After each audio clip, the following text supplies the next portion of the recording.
Olá, bom dia. Oi, pessoal, bom dia. Ataque a ônibus na Grande Vitória. O coletivo foi incendiado na Serra. Os criminosos deixaram bilhete com ameaças. Pedem melhorias no sistema prisional. Os bandidos chegaram a jogar gasolina no motorista e no cobrador. Em Vitória, um carro foi queimado. Pode ser mais uma ação dos criminosos. Cobilândia, Vila Velha. Tiros acertam a traseira de um ônibus. O veículo retornava com o dinheiro do dia que seria levado para a garagem. Lama, lixo. A escola em Cariacica ficou alagada e o problema é antigo. Começou há 15 anos. Toda vez que chove, o transtorno se repete. Cena lamentável. Estudantes partem para briga em escola de Viana. Pais de alunos dizem que casos acontecem com frequência. Alguns estudantes preferem ficar na sala de aula durante o recreio. Deixou o hospital jovem que sobreviveu a uma queda de raio. O amigo dele morreu. Os dois caminhavam na rodovia leste-oeste quando foram surpreendidos pelo forte temporal com raios. Bombeiro alerta para os cuidados em dias de chuva forte. O centro de zoonoses não abriga mais animais. O lugar virou depósito de lixo, entulho e foco de mosquitos. A comunidade em Cariacica chama atenção para riscos de doenças. Para quem busca vaga de emprego, se ligue nas oportunidades que vamos divulgar. É hoje, amigos, o Carnaval de Vitória abre a Folia 2019 e o TN com informações sobre os desfiles das escolas de samba e as mudanças no trânsito. Não sai daí não, porque a gente volta bem rapidinho. Daqui a pouquinho.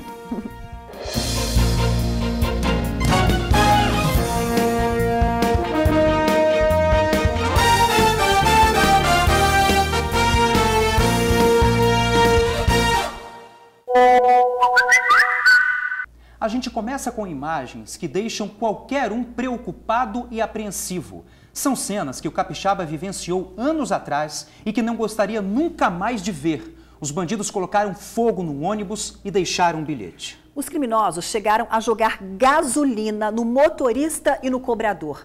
Na mensagem, diziam que a ação é apenas uma demonstração da revolta com o sistema prisional. O ônibus em chamas era da linha 806 e seguia de Nova Almeida para o terminal de Jacaraípe, na Serra, pela rodovia S010. A ação criminosa foi provocada por homens armados que utilizaram camisas para esconder o rosto. De acordo com as primeiras informações, os criminosos saíram de um veículo de passeio e abordaram o ônibus neste trecho da S010. Dentro do ônibus estavam o motorista e o cobrador. Eles foram retirados e os criminosos incendiaram o coletivo. Além disso, os bandidos efetuaram disparos contra o ônibus. Em depoimento à polícia, o motorista relatou que era impossível contabilizar o número de envolvidos e que um outro veículo também teria sido utilizado pelos bandidos. Os criminosos ainda jogaram gasolina no motorista e no cobrador. Depois fugiram em direção a Nova Almeida, mas antes de irem embora, deixaram para trás este bilhete. Essa é mais uma pequena demonstração da nossa revolta com o sistema prisional. As coisas podem piorar, é só pagar para ver. Assinado o crime, 1º Comando de Vitória. O incêndio ao ônibus seria realmente mais um ataque de revolta contra o sistema prisional capixaba. Outra ação que pode ter sido provocada pelo mesmo grupo de criminosos também aconteceu ontem. Por volta das 7h30 da noite, este carro foi incendiado, bem perto da Associação de Cabos e Soldados, no bairro Joana d'Arc, em Vitória. O carro que queimou tinha restrição de roubo desde o dia 9 de fevereiro e a placa clonada. A suspeita que seja o mesmo veículo usado na invasão desta cozinha industrial no domingo, em Alto Laje, Cariacica. 8 criminosos chegaram em 2 carros e começaram a atirar para dentro da empresa no meio da tarde. Testemunhas contaram que eles estavam armados até com metralhadoras. O motivo do ataque foi explicado também com um bilhete. No recado, os bandidos diziam que se não melhorar a alimentação dos presídios, eles voltariam para fazer vítimas fatais. A mesma assinatura dos autores do incêndio ao ônibus finaliza o bilhete. Assinado o crime. Pois é, Ingrid, a gente pensa que acabou, né? Em Vila Velha, mais um ataque. Criminosos tentaram interceptar um ônibus. Assustado, o motorista não parou. Um dos bandidos sacou a arma e atirou 2 vezes contra o coletivo. Os tiros pegaram na traseira e em uma das janelas do coletivo. O ataque aconteceu por volta da 00:30 entre Nova América e Cobilândia. O veículo atingido é do consórcio Atlântico Sul e faz parte do sistema Transcol. Motorista e cobrador disseram à polícia que o ônibus estava em movimento. Eles estavam recolhendo o veículo para a garagem, era a última viagem. Quando, ao passar aqui pela Avenida Ana Meroto Stefanon, em Cobilândia, foram abordados por 2 homens vestindo roupa escura em uma moto e armados. Os homens fizeram sinal para o motorista parar o veículo. Ele resolveu arriscar, acelerou o carro. Foi quando ouviu vários disparos. Sorte é que o cobrador não estava sentado na cadeira dele. É que os disparos acabaram atingindo a janela exatamente no local onde ele deveria estar. O veículo retornava para a empresa e estava com os valores do dia para serem entregues na garagem. Não se sabe se a ação foi uma tentativa de assalto ou se era uma nova retaliação à alimentação, como vem acontecendo. O caso será investigado agora pela Divisão Patrimonial. Vamos fazer uma retrospectiva. Há 2 anos, a Grande Vitória registrou vários ataques a ônibus durante a greve da PM. Mesmo com a presença de forças federais nas ruas, bandidos continuavam afrontando as autoridades e incendiando os coletivos. As ações aconteceram em diversos bairros. Homens armados e encapuzados invadiam os veículos, jogavam combustível e ateavam fogo. A população vivia momentos de medo e apreensão. Esses ataques de ontem e hoje acendem um alerta. Facções criminosas estariam agindo dentro e fora dos presídios? Qual é o recado que o governo vai dar para esses ataques?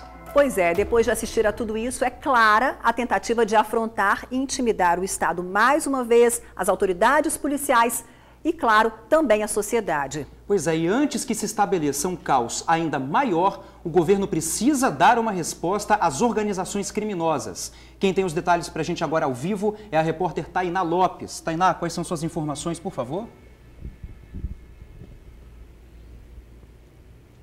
Boa tarde, Luciano. Ingrid, a você que nos acompanha no Tribuna Notícias, primeira edição. Eu estou aqui com o secretário estadual de Justiça, Luiz Carlos de Carvalho da Cruz. Boa tarde, secretário. Primeiro, muito obrigada pela participação. Antes de perguntar, vou fazer aqui um resumo de tudo isso, né? A gente vem acompanhando, secretário, essa questão das mensagens enviadas por esses criminosos. Tivemos o primeiro episódio lá naquela cozinha industrial em que, fortemente armados, criminosos entraram, fizeram o que tinham para fazer, deixaram um bilhete dizendo que eles poderiam voltar e cometer novas ações, até vitimar fatalmente pessoas. E na noite de ontem a gente viu que de fato eles não estão brincando, né? Eles estão deixando bilhetes, alertando, né? E realmente reforçando e fazendo outras ações criminosas, como a que aconteceu na queimada do ônibus que foi incendiado. Bom, a pergunta é a seguinte: o que a Secretaria Estadual de Justiça, junto com a Polícia Civil, a Secretaria de Segurança Pública, já conseguiu identificar? Essas ações, de onde elas estão vindo? É de dentro dos presídios? É de fora dos presídios? Quem está comandando essas ações? Já é possível identificar alguma pista, alguma informação que possa nos fazer tentar compreender melhor isso? Sim, já existem alguns indícios que a gente pode verificar que as ações são externas. As ações não estão ocorrendo partindo de dentro das unidades prisionais, e sim de grupos que estão aqui de fora. Desde o início, né, foi colocada a preocupação pelo governador a questão dos sistemas prisionais, não só no Espírito Santo, mas no Brasil como um todo. E no caso especial do Espírito Santo, o superencarceramento e a questão da superlotação. Também já se acompanha, desde a época da transição, o movimento de organizações criminosas que tentam, a todo momento, instalar algum núcleo dentro das unidades prisionais, e até hoje eles não obtiveram sucesso. No Espírito Santo, o Estado controla as unidades prisionais e assim a gente vai continuar controlando. E pode-se ver, todas as ações que até agora aconteceram foram por facções, por grupos criminosos que atacaram fora das unidades prisionais. Eles estão efetivamente querendo colocar a população sobre um sinal de ameaça, mas a gente já está trabalhando em conjunto com a Secretaria de Estado de Segurança Pública para que juntos a gente possa dar uma resposta do Estado em relação a esses grupos criminosos e esses atentados que estão ocorrendo.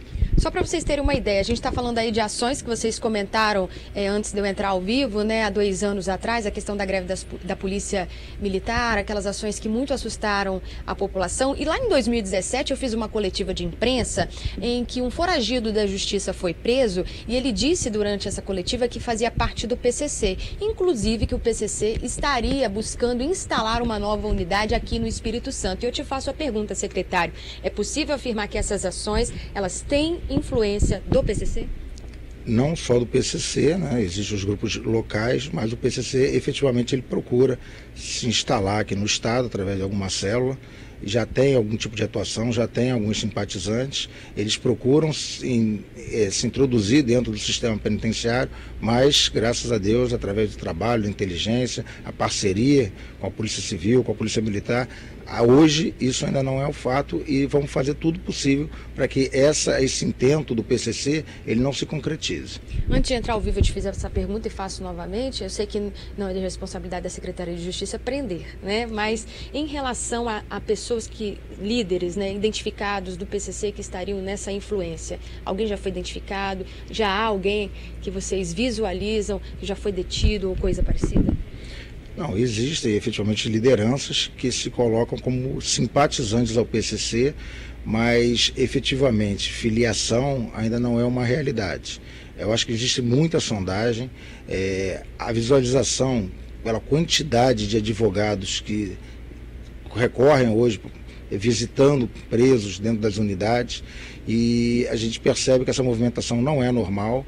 Existe efetivamente através de uma estratégia do PCC de ofertar alguns advogados. Esses advogados também funcionam como meio de comunicação entre quem está dentro e fora do sistema. Então, por isso que é importante também que a sociedade esteja atenta, a OAB que nos ajude nesse sentido. Hoje eles adentram no sistema prisional durante a madrugada e essas prerrogativas, às vezes, pessoas que não são advogados, são criminosos, que têm uma carteira, uma inscrição na ordem, se utilizam dessas prerrogativas do advogado para efetivamente fazer esse tipo de comunicação. E essa comunicação é que faz com que exista uma atenção dentro dos presídios, mas claramente a gente vê que as ações elas partem de fora e não de dentro das unidades prisionais. Muito obrigada pela participação. Nós conversamos aqui com Luiz Carlos de Carvalho Cruz, secretário estadual de Justiça, e é isso, vamos continuar acompanhando todo esse trabalho, esse desenrolar dessas histórias. A Polícia Civil também já está investigando o caso. Nós voltamos ao estúdio.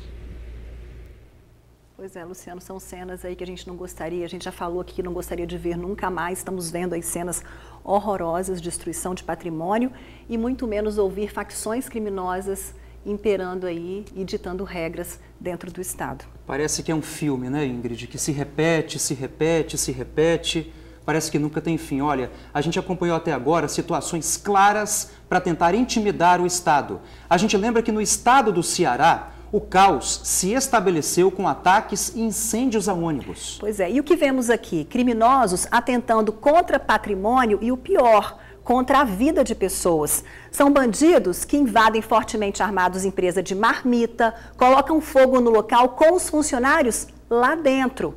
Entraram com fuzil, a gente viu aí, metralhadora e fizeram questão de deixar o bilhete ameaçador reclamando comida nos presídios. Hoje, ataque a ônibus na Serra, jogando gasolina no corpo de trocador e motorista.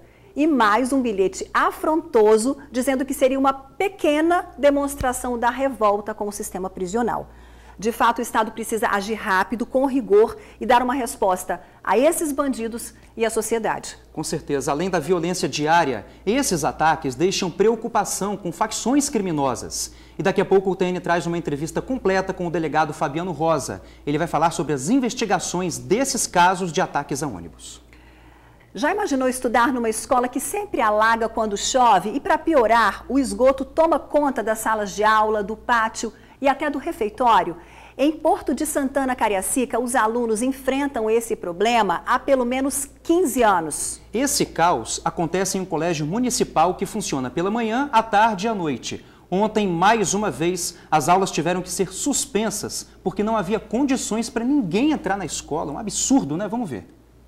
As imagens são da tarde de ontem. Em poucos minutos de chuva forte, o pátio da Escola Municipal João Pedro da Silva, em Porto de Santana, Cariacica, já estava alagado.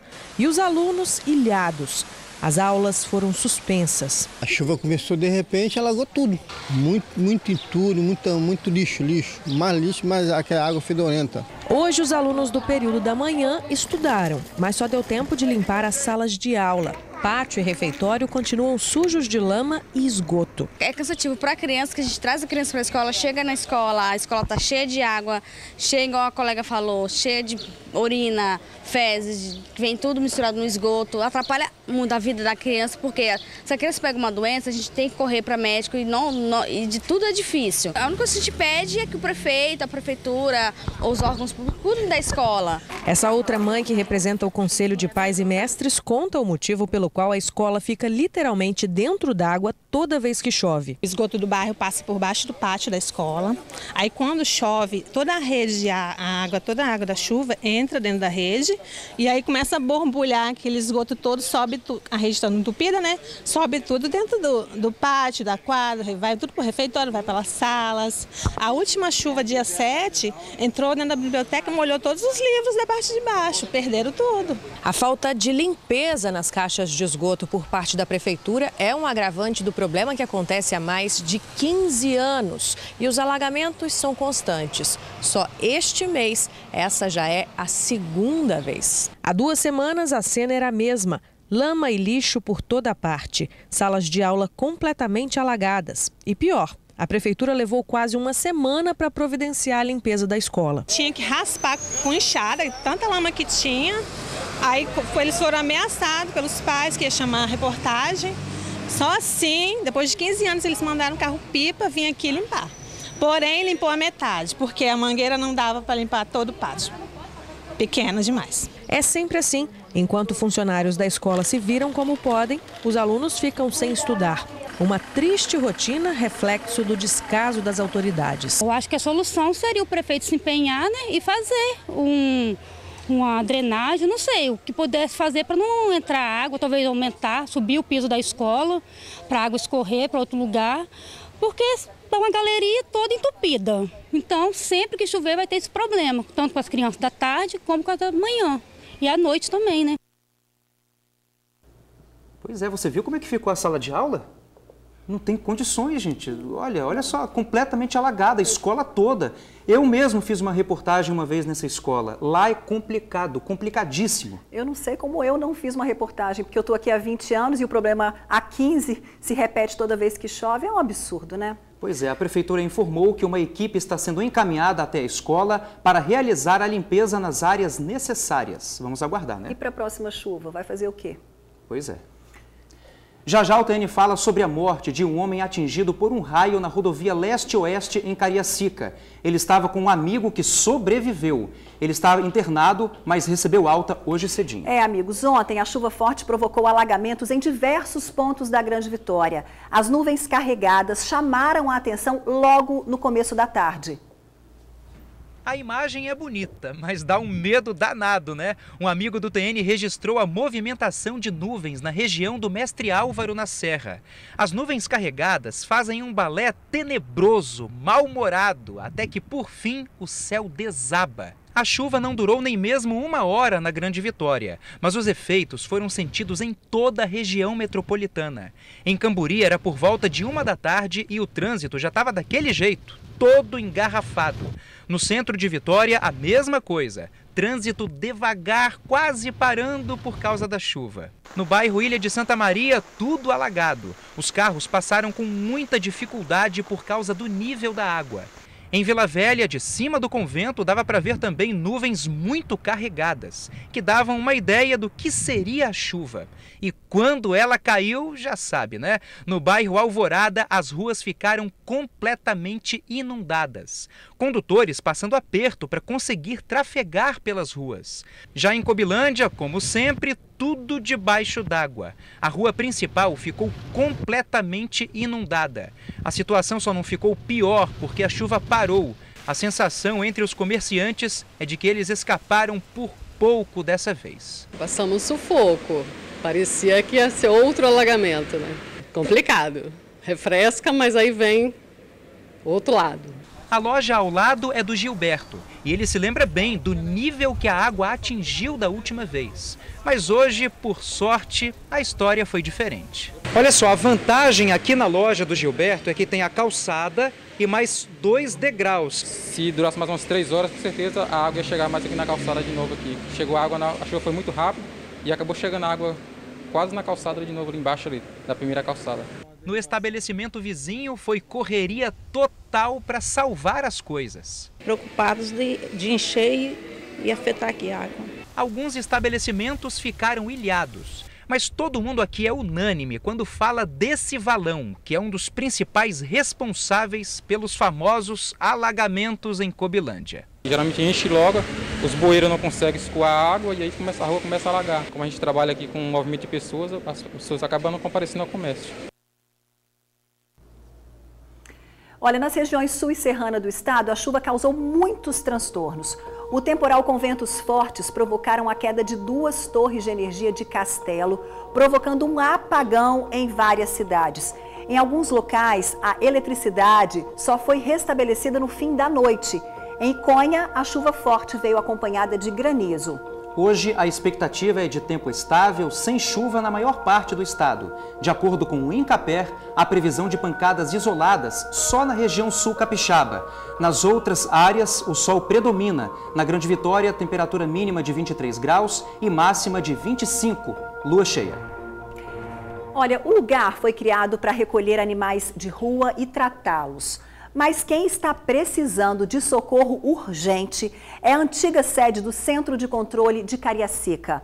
O local agora coloca em risco a vida de moradores de Campo Grande, em Cariacica. Quando aconteceu a greve da PM em fevereiro de 2017, a unidade foi destruída por vândalos. Na época, a prefeitura prometeu limpar e reconstruir a área. Já se passaram, Ingrid, 2 anos e tudo continua do mesmo jeitinho. Vamos ver. Quando se busca no dicionário o significado da palavra abandono, a gente encontra a seguinte resposta. Abandono é o ato ou efeito de largar, de sair sem a intenção de voltar, de se afastar. No dicionário, ao se falar de abandono, poderia ter uma imagem, uma foto desse lugar aqui. Representaria muito bem. O lugar em questão é a antiga sede do Centro de Zoonoses de Cariacica, no bairro Jardim Campo Grande.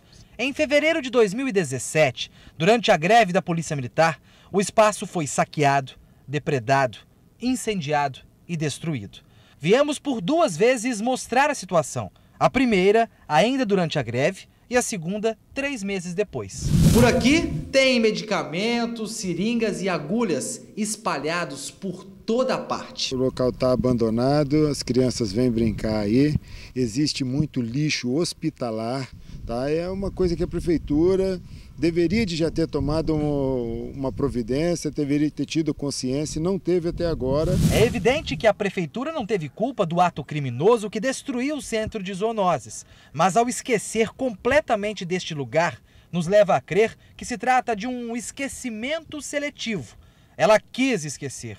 Isso porque até promessas foram feitas. A gente não esquece, tá bom? Nós já solicitamos à Secretaria de Infraestrutura que fizesse a limpeza do terreno para poder não criar situações que favoreçam, né, a utilização de drogas ou crianças, como vocês mesmos colocaram. Será que a infraestrutura do Poder Executivo Municipal fez algo nos últimos 21 meses?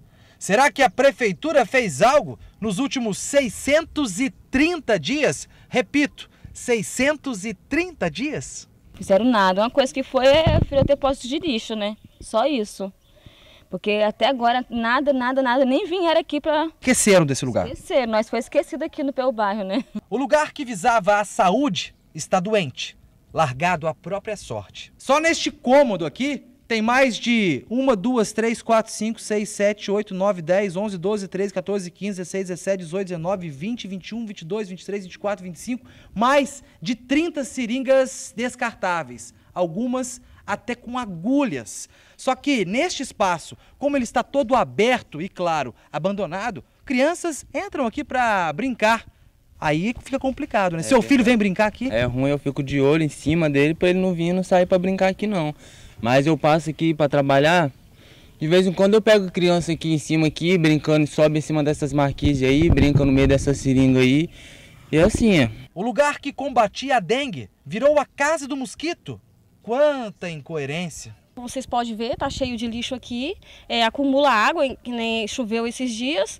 Aí se você olhar aqui, com certeza vai encontrar foco da dengue. A gente precisa assim de uma limpeza geral aqui. O lugar que promovia o bem-estar coletivo se transformou num ponto viciado de lixo.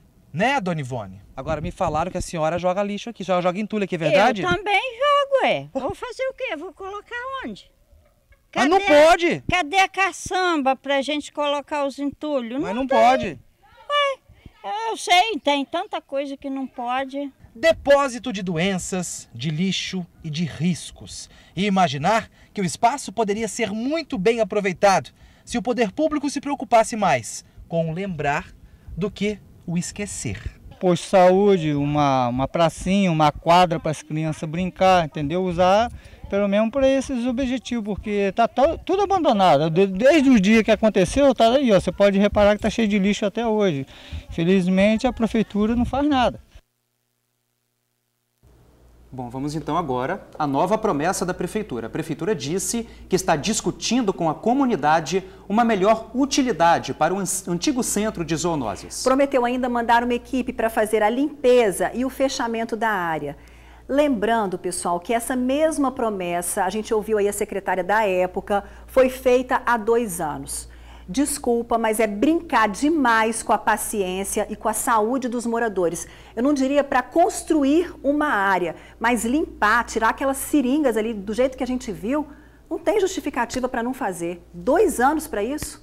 E o risco de doenças, né, Ingrid? A gente está vendo nas imagens, a gente continua vendo as imagens. Olha lá, virou lixão, tem água acumulada, água suja, entendeu? E o risco de dengue para essas pessoas? Porque o mosquito se prolifera ali e vai para as casas das pessoas. O mosquito tem asa, não fica só ali, então voa para as casas dos moradores. Pica, aí acontece o que acontece, né? Doença, dengue, aí vai para o hospital, unidade de saúde que também não tem estrutura, aí o problema só vai, ó, igual um efeito dominó, né?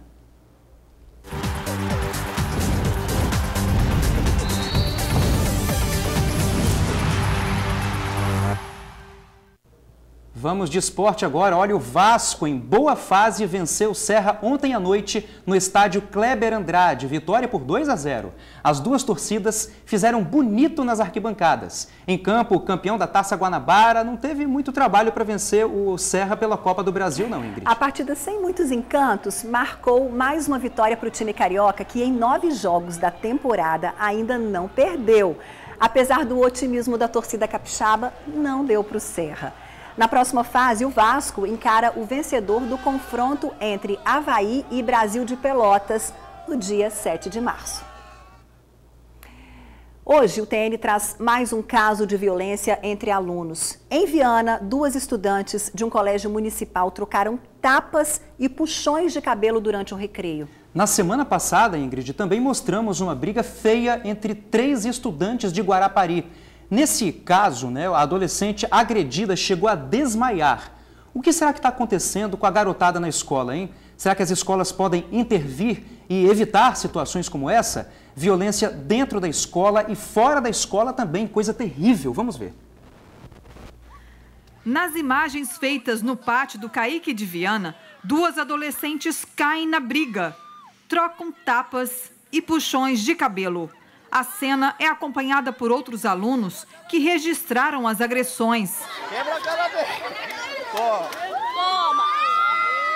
Não se sabe o que motivou a briga, mas estudantes relataram que isso tem sido comum na escola. Tem aluno evitando sair da sala na hora do recreio para não se envolver em confusão. A mãe de uma das meninas envolvida na confusão falou com a nossa equipe. A violência está demais, não está tendo segurança. Portanto, minhas filhas já estão ficando até com medo de ir para a escola, porque está gerando muitos problemas. Essa rotina vem acontecendo há muito tempo. A minha irmã já tem 3 anos que ela se encontra lá. Uma certa época, o namorado entrou lá dela lá e bateu nela lá dentro e ficou por isso mesmo. Eles falaram que não podia fazer nada. Isso não deveria acontecer dentro de uma escola. Entra gente que não é de lá, que não é do colégio. Como que fica a situação da gente? Como que eu mando a minha filha com segurança para a escola? Achando que ela está lá, e se acontecer alguma coisa? Quem vai estar com isso? Na semana passada, mostramos o vídeo de outra confusão entre alunas de Guarapari. A adolescente voltava da escola quando foi surpreendida pelas agressoras. Uma delas derruba a garota no chão e a outra dá vários tapas. Toma! Enquanto é xingada, a adolescente leva chutes, socos e puxões de cabelo. As responsáveis pelas cenas de brutalidade já teriam feito ameaças à vítima. Foi tanta surra que a garota desmaiou. No fim do ano passado, mais violência entre estudantes. Desta vez em Jacaraípe, na Serra. Aqui, outra adolescente é alvo de outras meninas. Apanha bastante, é derrubada no asfalto e tem a mochila, livros jogados no chão. A violência só para depois que ela desmaia. Que barbaridade, que horror, hein? Selvageria, né? Olha, em relação a essa briga de Guarapari, a Secretaria Estadual de Educação disse que em ocorrências fora da escola, a unidade de ensino pode convidar os pais para uma conversa e fazer um alerta aos filhos. Já dentro dos colégios, a orientação é que haja um diálogo entre pais e conselho para definir as penalidades aos alunos envolvidos. A patrulha escolar também pode ser acionada para mediação. Em relação à briga dentro do CAIC de Viana, a direção disse que as alunas receberam as punições previstas no regimento interno e os pais foram chamados e comunicados do fato. As estudantes serão monitoradas para evitar novos problemas. E o capixaba ficou assustado com a quantidade de raios durante o temporal de ontem. Foram registrados mais de 400 em todo o estado. A informação é do Grupo de Eletricidade Atmosférica do INPE. Quase um terço dessas descargas elétricas aconteceu em Cariacica. Na cidade, um homem morreu atingido por um raio e outro ficou ferido. A imagem é bonita, mas dá um medo danado. As nuvens carregadas fazem um balé tenebroso, mal-humorado, até que, por fim, o céu desaba. A força da natureza fez 2 vítimas em Cariacica. Uma descarga elétrica foi responsável pela morte de um auxiliar de serviços gerais de 42 anos e pela hospitalização de um jovem de 26 que conversava com ele. Familiares das vítimas mal puderam acreditar no que aconteceu. Estava em casa e me ligaram. Falaram que o que tinha acontecido. É difícil, que eu acabei de enterrar 4 meses um e agora vou enterrar outro. Raio não é brincadeira, raio. E quando eu cheguei lá, que eu vi o corpo do outro, eu falei assim, meu filho também tá ruim, mas graças a Deus, Deus é muito bom. Tá conversando, tá normal já, graças a Deus, tá tudo bem, graças a Deus. Deus deu um grande livramento, meu filho. O acidente aconteceu na rodovia Leste-Oeste, altura do bairro Bela Vista, em Cariacica. As vítimas conversavam na beira da pista quando foram atingidas pelo raio. O corpo de Joel Pereira foi velado em uma igreja evangélica do bairro Maracanã. Ninguém esperava, né, receber uma notícia, uma morte de um irmão, né? 6 meses atrás nós perdemos um outro irmão em acidente também. E isso, para a família, claro que não é uma notícia agradável de receber, né? Ninguém quer receber, mas felizmente aconteceu nessa fatalidade. De acordo com o Instituto Nacional de Pesquisas Espaciais, somente na tarde de ontem o Espírito Santo registrou 410 descargas elétricas. Quase um terço delas estavam no céu de Cariacica. Por lá, cerca de 50 raios atingiram o solo. Vídeos enviados por amigos do TN mostram descargas elétricas por todos os cantos. Em situações como esta, o Corpo de Bombeiros orienta que o melhor a se fazer é procurar por um abrigo seguro. A recomendação que nós damos sempre para quando a pessoa avistar tempestades e com a presença de raios é para procurar um local abrigado, de preferência edificações de alvenaria. Esses locais eles têm proteção. Preferencialmente os locais que têm sistemas contra descarga, de proteção contra descargas atmosféricas, que são os para-raios. Evitar locais abertos, evitar locais descampados, evitar árvores, proximidade com animais, nas ruas. E mesmo dentro de casa, a gente recomenda alguns cuidados. Por exemplo, evitar tomar banho enquanto estiver com tempestade de raios, que é uma possibilidade de haver uma descarga atmosférica no sistema de caixa d'água e a água é condutora de eletricidade, pode ter algum tipo de problema. Evitar desligar os equipamentos elétricos, a gente recomenda.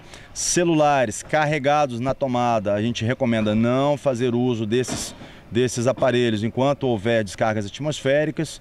Se estiver na rua e não tiver acesso a edificações, um local seguro sempre será o veículo. O veículo é um local abrigado que a pessoa pode buscar aí seu refúgio no momento de tempestade. Que perigo, né? Nossa, eu morro de medo de raio, gente. Eu tenho assim, vejo um trovão, ouço um trovão, ou melhor. Já se arrepia todo, né? Sim. Meu Deus, olha só que céu carrancudo. Nossa. A gente está vendo nas imagens, né? E ontem olha foi só, de repente, né? Descargas elétricas, né? Mais de 400 descargas elétricas, meu Deus. Eu estava passando na terceira ponte quando começaram aí começou essa chuva de raios aí, corri para casa. Olha só, e uma mulher também foi atingida por um raio no interior do estado. Foi na zona rural, né, de Santa Leopoldina, na localidade de Holandinha. A vítima estava no quintal de casa, perto de um galinheiro, quando foi atingida. Pois é, vizinhos ouviram os gritos e foram socorrer. A mulher estava caída e sangrando por conta de um corte na cabeça. Ela foi levada para o hospital. Bom, voltamos a falar dos ataques de criminosos na Grande Vitória. Ontem, eles incendiaram um ônibus na Serra e chegaram a jogar gasolina no motorista e no cobrador. Os bandidos estavam armados e com rostos encobertos. O bilhete foi deixado por eles, né? O motivo do ataque estava escrito no bilhete: a revolta com o sistema prisional capixaba. Os bandidos ainda fizeram ameaças, dizendo que a ação é apenas uma demonstração do que podem fazer. Em Vila Velha, mais um ataque. Criminosos tentaram interceptar um ônibus. Assustado, o motorista não parou, um dos bandidos sacou a arma e atirou 2 vezes contra o coletivo. E outra ação que pode ter sido provocada pelo mesmo grupo na noite de ontem. Esse carro foi incendiado bem perto da associação, queria ver as imagens aí, ó, da Associação de Cabos e Soldados no bairro Joana d'Arc, em Vitória. O veículo tinha restrição de roubo e a placa clonada. A suspeita é de que seja o mesmo veículo usado na invasão desta cozinha industrial no domingo em Alto Laje, Cariacica. 8 criminosos chegaram em 2 carros e começaram a atirar dentro da empresa no meio da tarde. Testemunhas contaram que eles estavam armados até com metralhadoras. O motivo desse ataque também foi explicado com um bilhete. No recado, os bandidos diziam que, se não melhorar a alimentação dos presídios, eles voltariam a fazer vítimas fatais. A mesma assinatura dos autores do incêndio do ônibus, né, finaliza com o bilhete: assinado o crime. Que coisa, né? Que coisa bárbara, meu Deus do céu. Os ataques a ônibus na Grande Vitória, um coletivo foi incendiado e outro foi alvo de 2 tiros. O bilhete foi deixado na cena do crime. Então, seria um recado de presidiários. No início da semana, um bilhete parecido também foi deixado no ataque à empresa de marmitas, como dissemos agora há pouco. Os casos teriam relação? Agora há pouco, a polícia falou sobre esse assunto. Então, assim que ocorreu o fato na empresa que fornece alimentação para os presídios, a divisão patrimonial designou vários policiais para poder ir até o local e iniciar as investigações. Até o momento, a gente não pode afirmar que os ataques de ontem ao coletivo e ao HB20 no bairro Joana d'Arc têm relação com o ataque de domingo. Estamos apurando. Posso te adiantar que as investigações já estão bastante desenvolvidas e no estágio bem especial para poder fazer algumas representações ao judiciário. Estamos analisando as informações, colhendo provas, no sentido de dar uma resposta o mais rápido possível. A polícia já conseguiu identificar? Já identificamos alguns envolvidos, já identificamos alguns automóveis, alguns veículos utilizados nos ataques, já identificamos possíveis mandantes desses ataques e em breve vamos dar a resposta necessária. Você acredita que esses ataques tenham sido mandados de dentro do presídio mesmo? Essa informação eu não posso passar ainda, até para não atrapalhar as investigações, mas como te falei, posso afirmar que em breve a resposta será dada. Que bom que essa promessa veio aí, né? Tem que agir para ontem mesmo. Olha, chegou a hora de falar do seu direito, dos nossos direitos. O Conexão Justiça recebeu várias mensagens de amigos do TN perguntando sobre o decreto que facilitou a posse de armas de fogo. Marcelo Altoé conversou com um especialista em direito penal referência no Brasil inteiro. O que ele disse sobre um possível aumento em números de homicídios, você confere agora.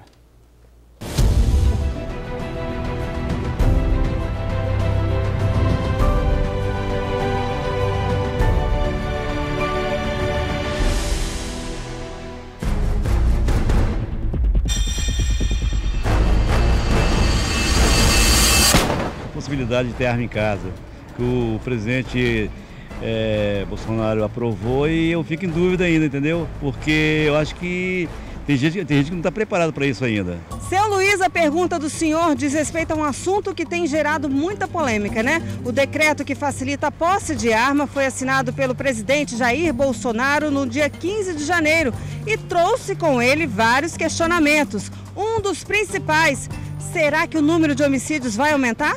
Essa conversa não existe, né? Assim, a gente tem estatística dos países que permitem, a exemplo dos Estados Unidos, e não tem essa proporção que acontece aqui no Brasil. Nós temos no Brasil há muito mais dificuldade do que nos Estados Unidos para você ter arma. A arma nos Estados Unidos vem do supermercado. E você tem infinitamente menos mortes por arma de fogo num país que tem uma população maior do que a população brasileira. Mas a cultura dos Estados Unidos não é diferente daqui do Brasil? Sim, é diferente, mas isso não quer dizer que aqui o brasileiro, por conta de ser uma cultura diferente, também não possa ter uma arma dentro de casa. As pessoas assim acham, não, porque agora vai ter arma de fogo e todo mundo vai morrer, né, por causa baleado. Não existe isso. A gente come carne em casa, tem faca de cozinha e ninguém mata toda hora, né, por causa que você tem uma faca à sua disposição. E se você quiser matar, você mata de qualquer jeito, ou com arma de fogo, sem arma de fogo, isso é lenda. Doutor, o brasileiro está preparado para ficar com essa arma só em casa? Sim, não tem problema nisso não, Marcelo. Se ele não respeitar, ele vai perder a arma e vai ser punido por conta disso, né? Então, assim, é importante que ele respeite. Mas isso que você falou é um risco, é verdade. Então, muitas vezes o camarada ele não tem o porte, mas ele tem a posse, ele pode se sentir assim levado a andar com a arma, mas aí é um risco que ele vai correr e vai ser processado criminalmente por conta disso. A orientação é que o cidadão faça cursos que ensinem não somente a manusear a arma, mas também a identificar as ocasiões que elas podem ser usadas. Até para você reagir, você tem que saber que situação que você vai reagir. Muitas vezes, né, assim, o momento não é de reação. Então, o momento, muitas vezes, até de você fugir. Que o policial do BOP estava voltando para casa num domingo, tinham 2 carros à frente dele. De repente, o primeiro carro parou, o de trás parou e o dele era imediatamente seguinte. Quando ele viu que isso aconteceu e ele viu os caras desembarcando, imediatamente ele já saiu do carro e se embrenhou no mato, sem arma, sem nada, deixou tudo para trás. Então, assim, e é um policial preparado. Agora você imagina, como que ele vai reagir? Ele com a pistola, 4, 5 traficantes armados com fuzis, ele vai ser executado. Não existe esse tipo de heróis. Para o procurador de justiça, que também é autor de várias obras na área penal e especialista em segurança pública, a permissão de ter uma arma em casa vai facilitar a identificação de criminosos. É uma arma que vai estar em seu nome, uma arma que vai estar registrada. Você sabe, se acontecer qualquer bobagem, vão identificar aquela arma. É diferente de hoje. Se você pratica um crime com uma arma qualquer, via de regra, o que acontece com essas armas? A primeira coisa que eles fazem é raspar a numeração da arma. Ou seja, você não sabe de quem é o dono.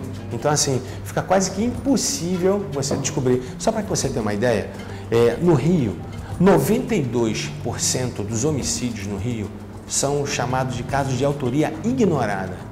Ou seja, ninguém tem ideia de quem tenha sido o autor. Para Greco, a decisão do governo foi acertada. Eu acho que a gente tem condições de ter uma arma em casa. Eu acho isso importante. Quando você tem uma arma, assim, você pode dar fazer um disparo, efetuar um disparo por alto. Com certeza absoluta, você já vai espantar essas pessoas. É uma possibilidade a mais que a gente tem de defesa. Porque a gente não pode ficar indefeso. Não é que a gente vai querer dar uma de justiceiro, matar todo mundo, não é isso. Mas é o direito que a gente tem de se defender.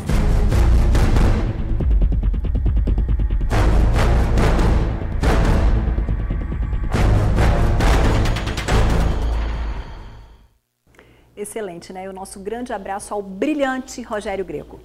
E você também tem dúvidas sobre seus direitos? Mande pra gente no conexãojustiçatn@gmail.com ou então na página profissional da Marcele no Facebook, Marcele Altoé Oficial. O TN volta já já e traz as informações sobre o Carnaval de Vitória. Sim, amigos, a capital da folia abre, né? A capital abre a folia 2019 no Sambão do Povo, daqui a pouquinho. Fique com a gente para conferir todos os detalhes. Agora 12h32. É hoje que o Sambão do Povo vai tremer, Ingrid, porque começa o Carnaval de Vitória. E quem abre alas para a tradicional Folia Capixaba começar são as escolas do Grupo de Acesso. São 4 agremiações. E a movimentação no Sambão do Povo já é intensa. Carros alegóricos sendo preparados, camarotes e últimos detalhes para a folia. E será que ainda tem ingresso? As informações agora com o repórter Vinícius Rangel. Boa tarde, Vinícius. Boa tarde, Ingrid. Boa tarde, Luciano. Eu estou aqui no Sambão do Povo, que é o principal palco do maior espetáculo capixaba, que é o Carnaval de Vitória. Por aqui vão passar hoje, nesta quinta-feira, 4 escolas de samba, do total de 19, que vai até o sábado. Vocês podem conferir as imagens aí da primeira agremiação que vai pisar na avenida a partir das 9 horas da noite, que é a Mocidade Serrana, com o enredo A Serra Canta a Sua Cultura Popular. Depois vem a Mocidade da Praia, em seguida a União Jovem de Itacibá e por último a Escola Independente de Eucalipto. Eu vou conversar agora com um cara que entende bem do assunto, entende bem do Carnaval Capixaba, Edivaldo Teixeira, que é presidente da Liga Independente das Escolas de Samba do Grupo Especial. Edivaldo, os últimos detalhes aí estão sendo preparados e a população aí, os moradores, a comunidade inteira, tá todo mundo trabalhando a todo vapor, né? Com certeza. Nós vamos ter esse ano um excelente carnaval. Todo ano o Carnaval Capixaba vem crescendo e com certeza esse ano vai crescer muito mais ainda. Vamos ter um ótimo carnaval de todas as escolas. Nós somos o 3º melhor carnaval do Brasil e estamos crescendo para passar para ser o 2º já. Agora, Edivaldo, ainda tem ingresso? A partir das 16 horas vai ter uma portaria aberta aqui vendendo para hoje. Ou então comprar na Jaqueline Joia ou na loteria. No site hoje não consegue comprar mais. Para amanhã e sábado você encontra nesses locais e mais no site Blue Ticket. É isso aí, Ingrid e Luciano, eu volto com vocês aí no estúdio, ó. Quero ver vocês sambarem um pouquinho aí no estúdio, tá? Bom, desafio, você vai sambar, Luciano? Eu sou todo travado, não tem jeito. Um movimentinho aqui, ó, que eu também de terno e gravata ainda, lascou. Olha, só lembrando que os portões do Sambão do Povo abrem às 7 da noite e os desfiles começam às 9. Esse Vinícius está engraçadinho, hein? Amanhã desfilam 8 escolas do Grupo de Acesso B e no sábado é a vez do Grupo Especial. E a gente fica por aqui agradecendo, claro, o seu carinho, a audiência de sempre e lembrando que amanhã, às 11h45, a gente te espera, tá bom? Lembrando que todas as reportagens exibidas hoje, além do TN na íntegra, você confere no nosso portal de notícias, tribunaonline.com.br. Boa tarde, até amanhã e toca daí, Débora Moraes, com você!